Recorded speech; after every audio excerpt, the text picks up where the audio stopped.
গুই সাপ জাতীয় একটা প্রাণীর কথা সহিহ বুখারীতে এসেছে, যেটা আমাদের বাংলাদেশে অনেক এলাকায় সান্ডা বলে থাকে। তো এই গুই সাপ জাতীয় প্রাণী খাওয়া কিন্তু হারাম নয়। আমরা সহিহ বুখারীর বর্ণনায় জেনেছি যে আল্লাহ রাসূল সাল্লাল্লাহু আলাইহি ওয়াসাল্লামের স্ত্রী মাইমুনা রাদিয়াল্লাহু তাআলা আনহার বাসায় আল্লাহ রাসূল সাল্লাল্লাহু আলাইহি ওয়াসাল্লাম সহ অনেক সাহাবারা খেতে বসেছিলেন। সেখানে একটা প্লেটে গুই সাপকে ফ্রাই করে দেওয়া হয়েছিল। তো রাসূল সাল্লাল্লাহু আলাইহি ওয়াসাল্লাম খেয়াল না করে সাধারণ গোশত মনে করে সেখানে তিনি হাত দিচ্ছিলেন। তখন অনেক সাহাবারা, মহিলা সাহাবারা বললেন, ইয়া রাসূলুল্লাহ, এটা তো দব, এটা তো গুই সাপ। এই কথা শুনে আল্লাহ রাসূল সাল্লাল্লাহু আলাইহি ওয়াসাল্লাম সেখান থেকে হাতটা সরিয়ে নিলেন। তো এই দৃশ্য দেখে খালিদ ইবনে ওয়ালিদ রাদিয়াল্লাহু তাআলা আনহু উনি জিজ্ঞেস করলেন, ইয়া রাসূলুল্লাহ, গুই সাপ খাওয়া কি হারাম?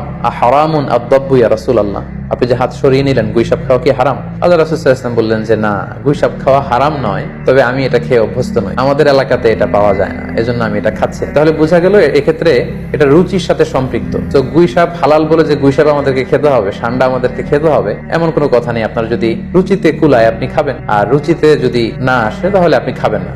কোন স্কলাররা বলেছেন যে সাগরের প্রাণী খাওয়া তখন জায়েজ হবে যদি সেটা সবসময় সাগরে বসবাস করে, অর্থাৎ সেটা জলজ প্রাণী হতে হবে। কিছু সময় জলে থাকে, আবার কিছু সময় স্থলে থাকে, এ জাতীয় প্রাণী খাওয়া যাবে না। যেমন ব্যাঙের কথা ওনারা উল্লেখ করেছেন, আল্লাহ রাসূল সাল্লাল্লাহু আলাইহি ওয়াসাল্লাম ব্যাঙ হত্যা করতে নিষেধ করেছেন, আর যে প্রাণী হত্যা করা নিষেধ সেটা খাওয়াও নিষেধ, সো ব্যাঙ খাওয়া যাবে না। এক্ষেত্রে ওনারা কুমিরের কথা উল্লেখ করেছেন, কারণ কুমির পানিতেও থাকে আবার ডাঙ্গাতেও থাকে, আর কুমির হচ্ছে খুবই ফেরোসাস, খুবই হিংস্র প্রকৃতির প্রাণী। সো এটার গোশত খেলে ওইটার একটা অ্যাটিটিউড মানুষের মধ্যেও চলে আসতে পারে। এজন্য শুধু মালিকি মাযহাবে কুমির খাওয়াকে ওনারা অ্যালাউ করেছেন, বাকি সব স্কলাররা কুমির খেতে নিষেধ করেছেন। এক্ষেত্রে আমরা কচ্ছপের কথা উল্লেখ করতে পারি। কচ্ছপ শুধু পানিতেই থাকে না, কচ্ছপ পানিতেও থাকে, আবার কচ্ছপ স্থলেও থাকে। তো এক্ষেত্রেও স্কলাররা কচ্ছপের ব্যাপারে দ্বিমত পোষণ করেছেন। তবে শাফি মাযহাবে কচ্ছপ খাওয়া জায়েজ, তবে সেক্ষেত্রে ওনারা শর্ত আরোপ করেছেন যে এটাকে স্লটার করে, জবাই করে তারপরে কচ্ছপের মাংস খেতে হবে। শামুকের কথা, ঝিনুকের কথা, কাঁকড়ার কথা, সো এগুলো খাওয়া হানাফি স্কুল অফ থটে মাকরু বলা হয়েছে।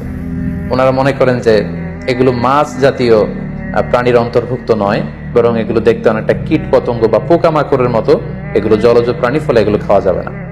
তো এক্ষেত্রে এটা রুচির ব্যাপার। আমরা যদি গোটা বিশ্বে দেখি যে মেজরিটি মুসলিম কান্ট্রিতে কাঁকড়া খাওয়া হচ্ছে, অনেক স্কলারদেরকেও আমরা দেখেছি ওনারা কাঁকড়া খাচ্ছেন, ওনারা স্কুইড খাচ্ছেন, অক্টোপাস খাচ্ছেন। তো সেক্ষেত্রে আমাদের রুচিতে যদি ভালো লাগে তাহলে আমরা খেতে পারি। অনুরূপ ভাবে যেহেতু সাগরের মাছ হিসেবে হাঙ্গর মাছ, তিমি মাছের ব্যাপারে অনেকে আমাদের কাছে জানতে চায়, আমরা বলবো যে হাঙ্গর মাছ খাওয়া, তিমি মাছ খাওয়াও হালাল যদি আপনার রুচিতে আসে। হালাল বলেই যে খেতে হবে এমনটা নয়। সেক্ষেত্রে আমরা সহিহ বুখারী এবং মুসলিমের একটা চমৎকার হাদিসের কথা এখানে উল্লেখ করতে পারি।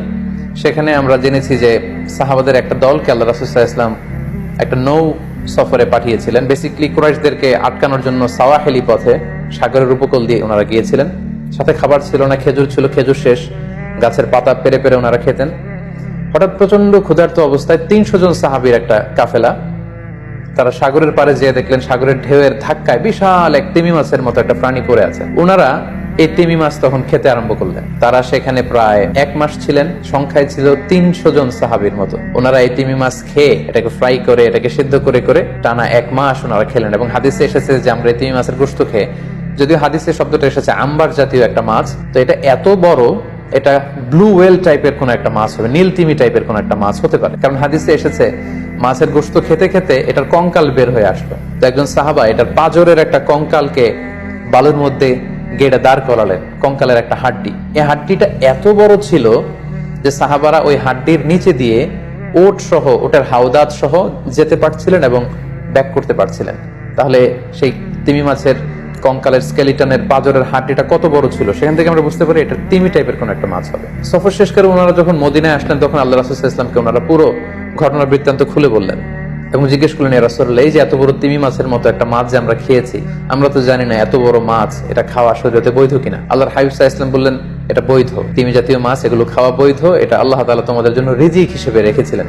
সহিহ মুসলিমে যেই বর্ণনাটা এসেছে, তিনি বললেন যে হুয়া রিজকুন আখরাজাহুল্লাহু লাকুম, এটা আল্লাহর পক্ষ থেকে তোমাদের জন্য নির্ধারিত একটা রিস্ক। এবং আল্লাহ রাসূল সাল্লাল্লাহু আলাইহি ওয়াসাল্লাম বললেন, ফাহাল মাআকুম মিন লাহমি, ওই মাছের গোশত তোমরা যে প্রিজার্ভ করেছিলে ওইখান থেকে কি তোমাদের কাছে কিছু আছে? সাহাবারা বললেন, জি, আমাদের কাছে সেই মাছের কিছু অংশ এখনো আছে। আল্লাহ রাসূল সাল্লাল্লাহু আলাইহি ওয়াসাল্লাম বললেন, তাহলে আমাকে কিছু দাও, ফাতুতঈমুন, আমাকে কিছু খাওয়াও। ক্বালা ফাআরসালনা ইলা রাসূলিল্লাহি সাল্লাল্লাহু আলাইহি ওয়াসাল্লাম মিনহু ফাআকালা, তারা তাদের বাড়ি থেকে সেই মাংসের কিছু অংশ এনে রাসূল সাল্লাল্লাহু আলাইহি ওয়াসাল্লামকে দিলেন, পাঠালেন, এবং সেই তিমি মাছের গোশত থেকে আল্লাহ রাসূল সাল্লাল্লাহু আলাইহি ওয়াসাল্লাম নিজে ভক্ষণ করলেন। সম্মানিত, শুধু এই লম্বা হাদিসটি থেকে আমরা জানতে পারলাম যে সাগরের এই হাঙ্গর মাছ, তিমি মাছ, যেগুলো অনেক বড় বড় মাছ, এগুলো খাওয়া বৈধ। যেহেতু সাগরের সব প্রাণী খাওয়া আল্লাহ তাআলা আমাদের জন্য জায়েজ করেছেন।